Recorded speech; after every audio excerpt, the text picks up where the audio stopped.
My name is Robert, I'm 50, and for most of my life my daughter Emma was my pride and joy. She was ambitious, bright, and full of dreams. I imagined walking her down the aisle someday, proud tears in my eyes, giving her away to a man worthy of her. But life doesn't always give you the moment you imagine. One evening, Emma came home later than usual.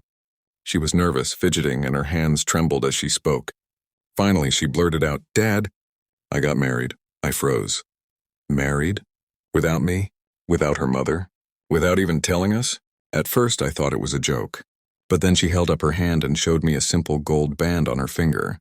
My heart sank. I asked, "Who? When? How?" She whispered the name, and in that instant, I felt the ground disappear beneath me.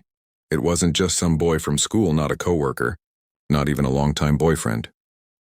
It was my best friend, David, a man I had trusted for 25 years.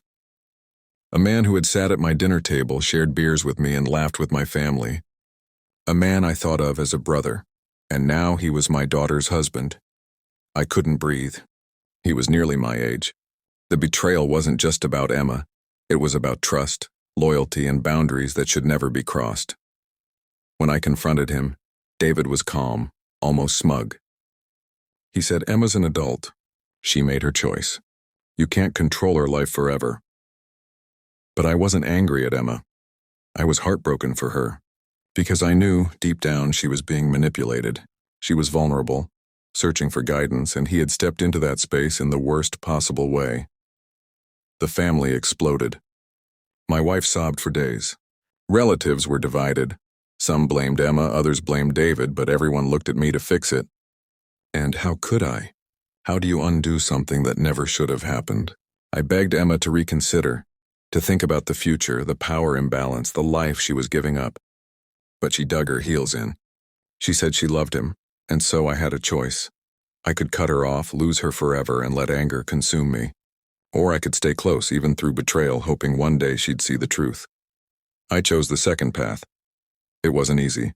For months I forced myself to be polite when David was around. I smiled at family gatherings, even though I wanted to break him in half. I held my tongue for Emma's sake, but eventually the cracks began to show. David's charm faded, his control slipped, and Emma started to see the side of him I always feared. The jealousy, the manipulation, the way he isolated her from friends. One night Emma showed up at my doorstep, tears streaming down her face. She said, "Dad, you were right.